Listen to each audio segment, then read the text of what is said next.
Hello animal lovers, स्वागत है आप सभी का एक और नए एपिसोड पर। और आज हम जानेंगे इसकी आगे की कहानी को बिना किसी देरी के। इस एपिसोड की शुरुआत में लिनफेन के पूछने पर फाउंडर बताती है कि हाँ, उसके अलावा भी और भी नाइटमेयर लेवल के घोस्ट स्पिरिट्स हैं, लेकिन उनमें से ज्यादातर पश्चिम की ओर हैं और छुपे हुए हैं। फाउंडर की इस बात को सुनकर लिनफेन के दिमाग में पहली ख्याल यही आता है क्या पश्चिम की ओर की सभी लोग मर चुके हैं। वहीं पर फाउंडर को पहले ही पता लग चुकी थी कि फोनिक्स रोब घोस्ट स्पिरिट अपग्रेड होने वाली है। वही सवाल वो लिनफेन से भी पूछती है और लिनफेन हचकिचाते हुए हाँ में जवाब देता है। साथ ही जो कि फाइट में लिनफेन ने फोनिक्स रोब घोस्ट स्पिरिट का भी इस्तेमाल किया था, फाउंडर उसके बारे में भी पूछती है और सवाल पूछती है कि लिनफेन को आखिर वो कहां से मिला। फाउंडर की बात सुनकर लिनफेन दुविधा में फंस जाता है। असलियत में फाउंडर उसे जानती है, लेकिन लिनफेन ये तो नहीं बता सकता कि महारानी खुद को ही खोद कर निकाल रही थी, इसलिए वो उन्हें झूठ झूठ कह देता है कि उसने रेगिस्तान में लगी हुई एक मार्केट से खरीदा था। फाउंडर आगे कहती है लेकिन इसके बावजूद भी ये बहुत सरप्राइजिंग है, तुम एक रेगुलर घोस्ट स्पिरिट को भी कंट्रोल कर सकते हो। रेगुलर घोस्ट स्पिरिट्स जिनके पास कुछ खास तरह की एबिलिटीज होती है, जैसे कि ननरी मास्टर के पास है, उसके पास एक नियम है जिसके कंप्लीट होते ही वो एब्सोल्यूट कंट्रोल पा लेती है। वैसे ही अलग अलग घोस्ट स्पिरिट के पास अलग अलग नियम की एबिलिटी होती है। भले ही ये घोस्ट स्पिरिट आमने सामने की लड़ाई में कमजोर होती है, लेकिन फिर भी जब इनकी एबिलिटी एक्टिवेट होती है तब समझ में आती है इनकी असली ताकत। जहां फाउंडर बताती है कि रेगुलर घोस्ट स्पिरिट्स नियम से बंधे हुए होते हैं और इनका फुल रिकवर होना बहुत मुश्किल होता है, लेकिन अगर एक बार ये फुल्ली रिवाइव हो जाए तब तुम्हें समझ आएगा इनकी असली ताकत। जहां फाउंडर लिनफेन की ओर देखकर कहती है क्या तुम्हें पता है बहुत से नाइटमेयर लेवल के क्रिएचर्स लॉ को कंट्रोल करने की कोशिश करता है और खुद को ही एक लॉ बेस्ड घोस्ट स्पिरिट बना लेता है। ये सुनकर लिनफेन पूछता है नियमों को कंट्रोल करता है। फाउंडर समझाते हुए कहता है ऑर्डिनरी घोस्ट स्पिरिट्स के लिए नियम ही सब कुछ है और नियम ही सबके ऊपर है और इस स्वर्ग द्वारा दी गई एक आशीर्वाद है जिसे हर कीमत पर माननी ही होती है। लेकिन नाइटमेयर लेवल के कुछ घोस्ट स्पिरिट्स इन नियमों को मानने की बजाय खुद इन नियमों को कंट्रोल करने लगता है और इन नियमों से भी ऊपर चला जाता है और एक भगवान की तरह सब कुछ कंट्रोल करने लगता है। जहां फाउंडर बताती है कि उनके देश में भी ऐसा ही एक घोस्ट स्पिरिट है। फाउंडर की इन बातों को सुनकर लिनफेन आखिरकार समझ जाता है कि फाउंडर क्यों यहाँ से दूर नहीं जाना चाहती। उनके गैर मौजूदगी में पूरा शहर पल भर में निस्तानाबूद हो जाएगा। जहां लिनफेन पोस्टमैन की एबिलिटी के बारे में सोचता है, वो सोचता था कि टोंग टोंग से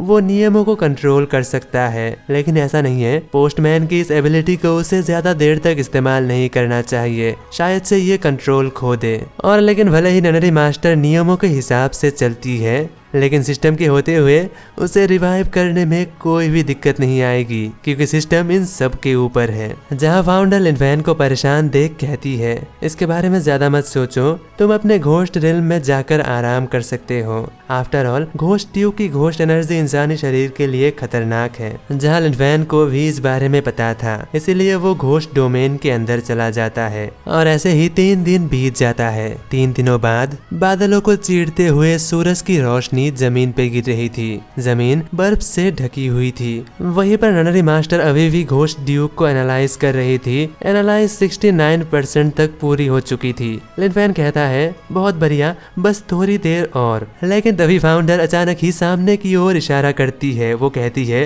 वो आ चुकी है।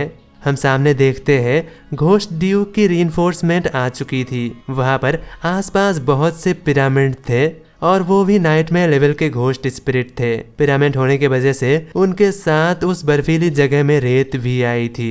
वहीं पर पिरामिड के ऊपर एक औरत लटकी हुई थी। उसे देखकर लिनफेन कहता है शायद उसके ऊपर कोई शख्स लटकी हुई है। वहीं हम देखते हैं उस पिरामिड के ऊपर एक खूबसूरत लड़की लटकी हुई थी। अचानक वो अपनी आंखें खोलती है। उसके आंखों में कुछ अजीब थी। लिनफेन भी ये नोटिस करता है। वहीं पर फाउंडर जल्दबाजी में कहती है नहीं, उसके आंखों में मत देखना। लेकिन अब तक बहुत देर हो चुकी थी। लिनफेन पहले ही उसके आंखों में देख रहा था। अचानक उसके चारों ओर की माहौल बदल जाती है। लिनफेन अचानक ही खुद को एक कमरे के अंदर पाता है। उसके सामने पर्दे के दूसरी ओर एक लड़की लेटी हुई थी। वो अपनी मधुर आवाज में कहती है आओ मेरे पास आओ। वही लिनफेन मन ही मन सोचता है, नहीं, मैं खुद को कंट्रोल नहीं कर पा रहा, मेरे शरीर अपने आप ही सामने जा रहा है, शायद से ये किसी तरह का मेंटल कंट्रोल है। वहीं पर वो औरत कहती है, मेरे पास आओ। इस पर्दे के दूसरे पार आते ही तुम इस दुनिया की सबसे खूबसूरत औरत को हासिल कर लोगे। वहीं पर लिनफेन खुद को रोकने की बहुत कोशिश करता है, लेकिन उसकी हाथ अपने आप ही उस पर्दे की ओर आगे बढ़ता है। उसे पता था अगर ये पर्दा हट गया तो उसके ऊपर वो घोस्ट स्पिरिट पूरी तरह से कंट्रोल कर लेगा। लेकिन तभी अचानक लिनफेन को कुछ ख्याल आता है। उसके पास वो पोस्टमैन का बैग था, वो तुरंत ही उसे इस्तेमाल करता है और अगले ही पल उसके ऊपर से सारी कंट्रोल हट जाता है और लिनफेन उस इल्यूजन से आसानी से बाहर आ जाता है। लिनफेन को दोबारा से अपने होश में देख फाउंडर कहती है, लगता है कि कुछ गलत हो रहा है। उसके आंखों में देखते ही तुम एक पल के लिए जम चुके थे। जहाँ लिनफेन बताता है, हाँ, उसके आंखों में देखने के बाद अचानक ही मैं उसके घोस्ट रिल्म में पहुंच चुका था।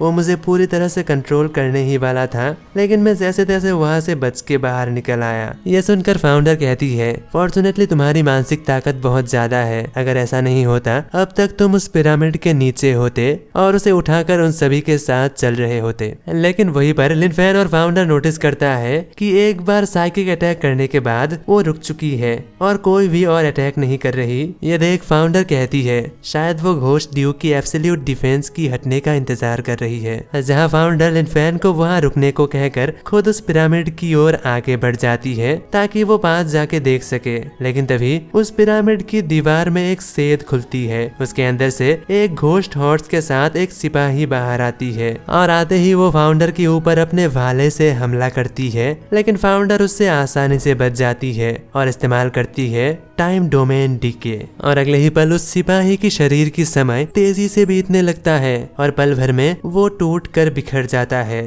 उसके खत्म होते ही उस पिरामिड के अंदर से और भी कई सिपाही बाहर आती है। तभी फाउंडर लिनफेन को आगाह करते हुए कहता है, लिनफेन देखकर ड्यूक जाग रहा है। ये देखकर लिनफेन अपनी घोस्ट हॉर्स और साथ ही ट्रू मार्शल डीमन सोर्ड को भी निकाल लेता है। साथ ही उसके साथ घोस्ट अम्ब्रेला भी होता है। वो कहता है, मैं इसे संभाल लूंगा, आप घोस्ट ड्यूक को देखिए। जहां वो सभी सिपाही लिनफेन को देखते ही उसके ऊपर तीरों की बारिश कर देता है। लिनफेन घोस्ट अम्ब्रेला को शील्ड की तरह इस्तेमाल कर उन सभी तीरों को रोक देता है और उनमें से एक को बीच में से काट देता है। वहीं पर फाउंडर और ननरी मास्टर घोस्ट ड्यूक के साथ लड़ रही थी। जहां फाउंडर उसके ऊपर लगातार हमला कर रही थी और ननरी मास्टर उसे एनालाइज कर रही थी। जहां एनालाइज अभी तक पूरी नहीं हुई थी, लिनफेन की नजर घोस्ट ड्यूक पर पड़ता है। वो अचानक ही ननरी मास्टर के ऊपर हमला करने वाला था, लेकिन टोंग टोंग अचानक ही बीच में आकर उसकी हमले को रोक देता है और एनालाइज भी पूरी हो चुकी थी। घोस्ट ड्यूक के ऊपर एक जबरदस्त प्रेशर पड़ता है। घोस्ट ड्यूक धीरे धीरे कमजोर पड़ने लगता है